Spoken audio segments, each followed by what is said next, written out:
함께 찬송가 438장 우리 함께 찬양하겠습니다. 찬송가 438장입니다.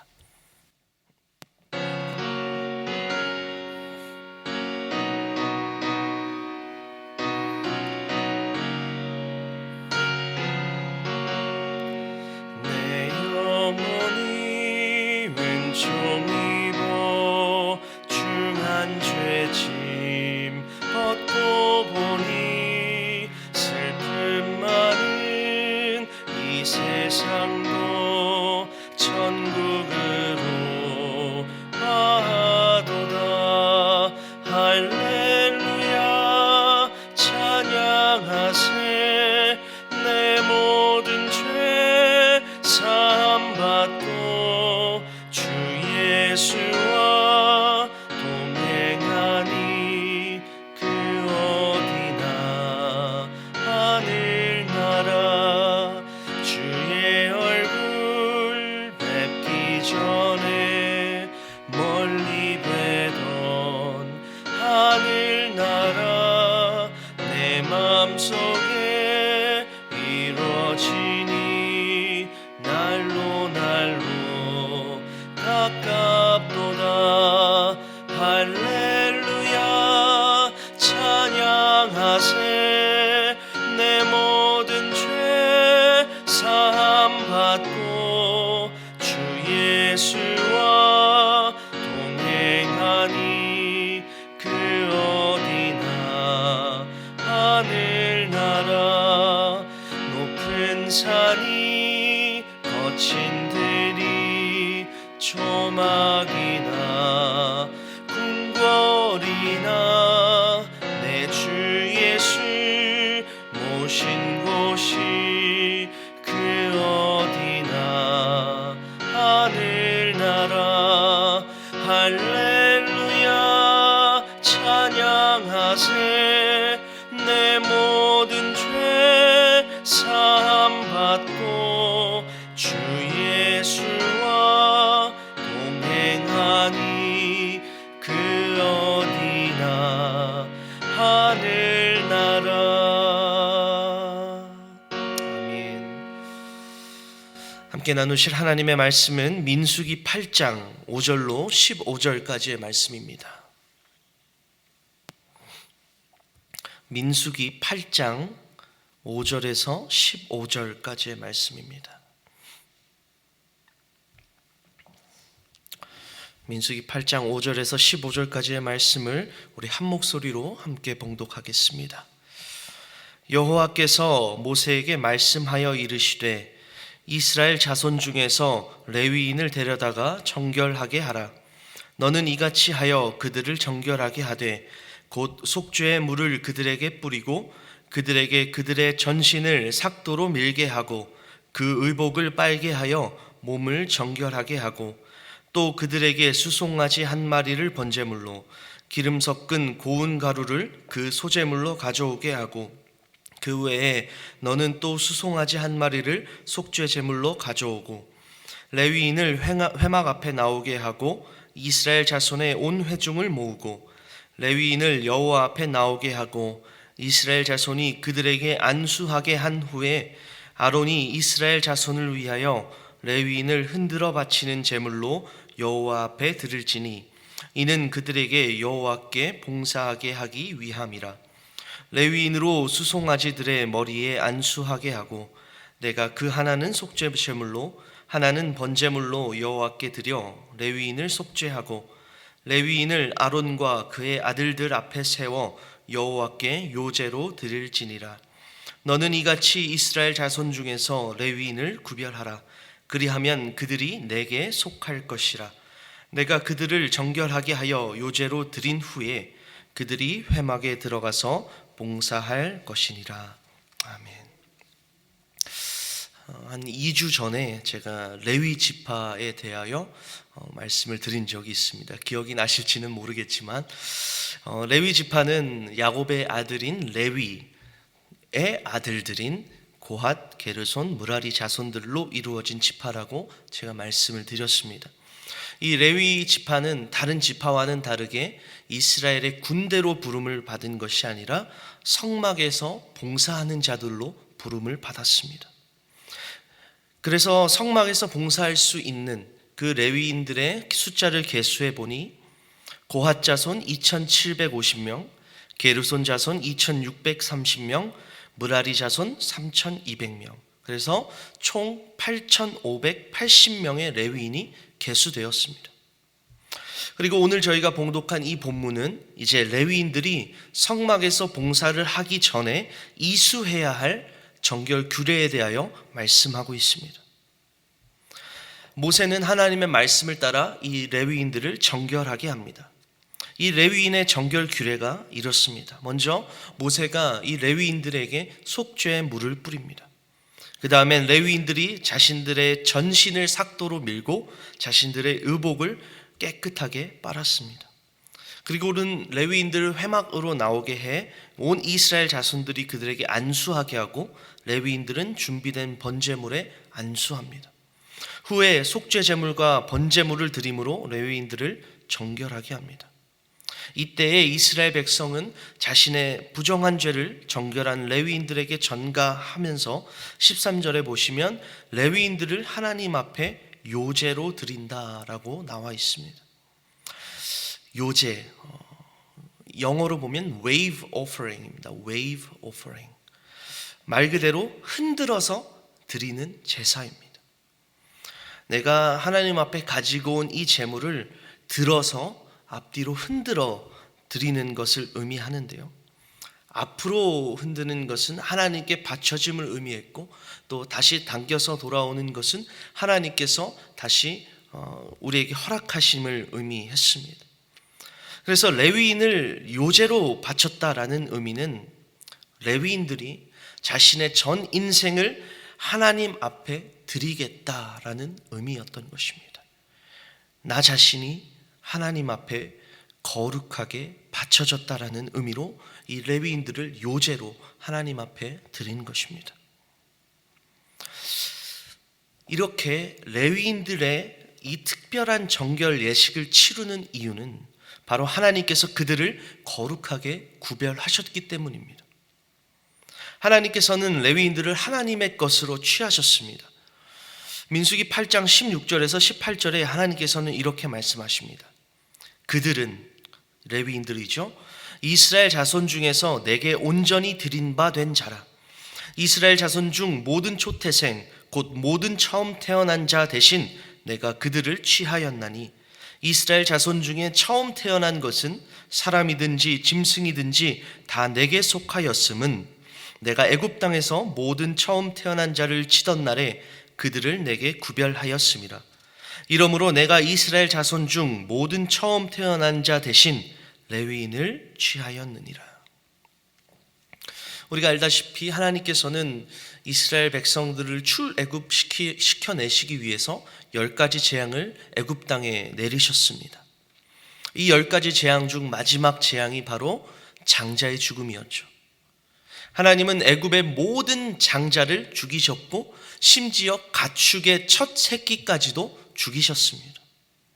그러나 이스라엘 백성들의 장자는 죽지 않았습니다. 하나님께서 명령하신 대로 어린 양의 새끼를 잡아 그 피를 좌우 임방과 문설주에 발랐던 이 이스라엘 백성들에게는 이 마지막 재앙, 장자의 죽음의 재앙이 넘어갔습니다.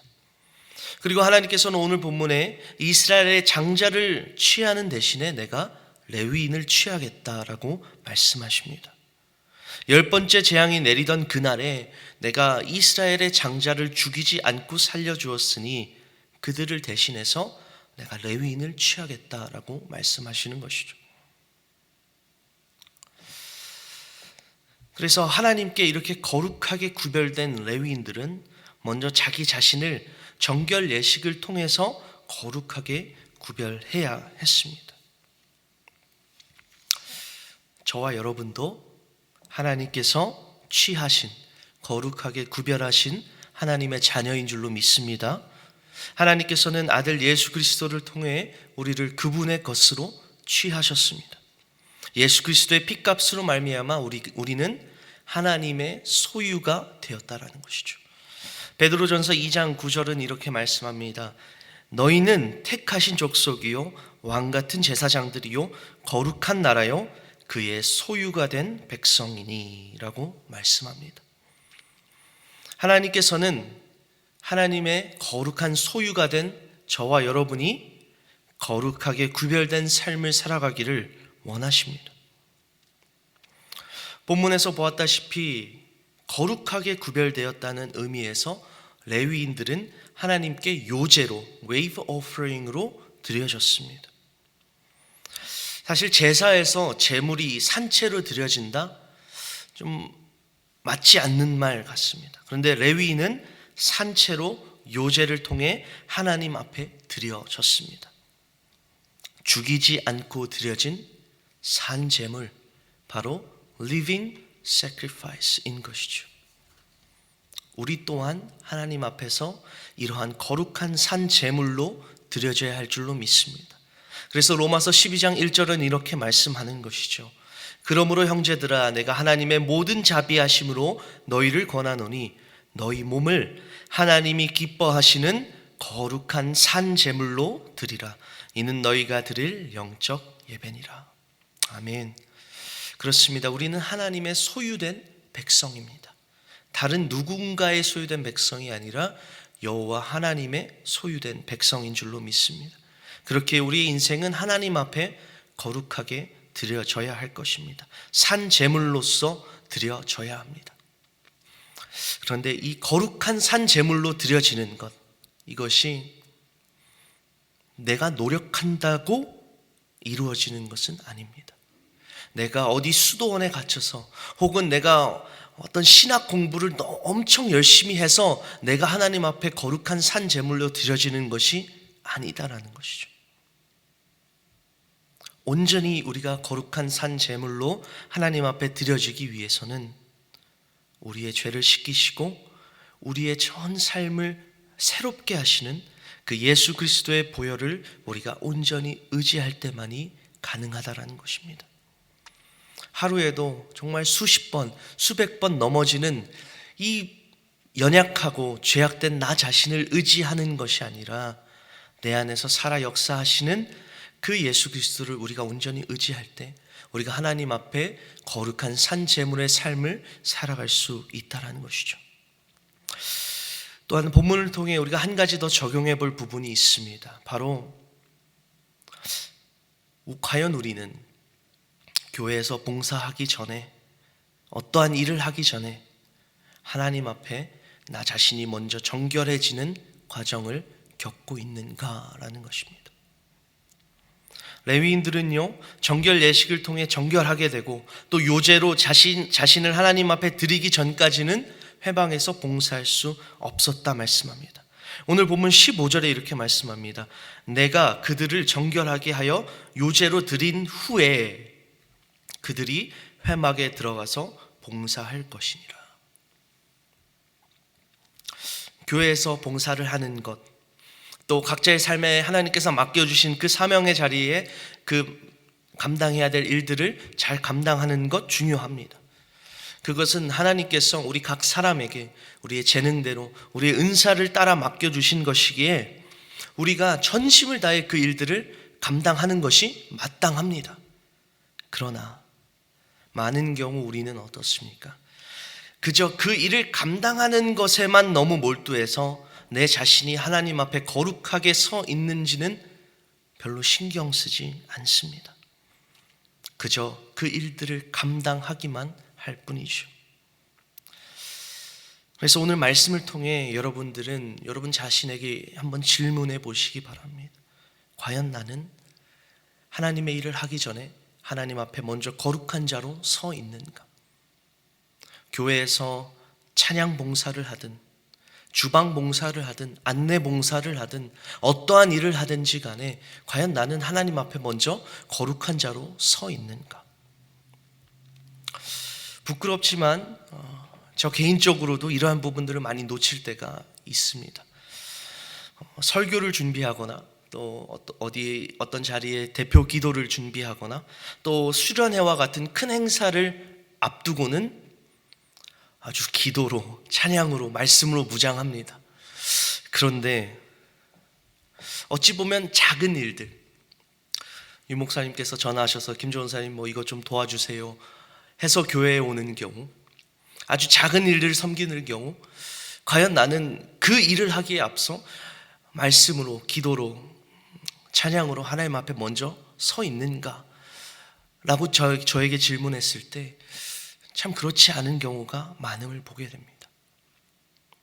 그럴 경우 우리가 하는 모든 일들이 그저 일에 불과하게 되는 것입니다.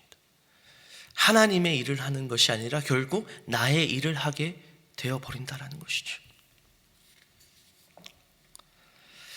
여러분, 하나님께서 우리 각 한 사람 한 사람을 하나님의 거룩한 일꾼으로 구별하여 부르셨다는 것 항상 기억하시기 바랍니다.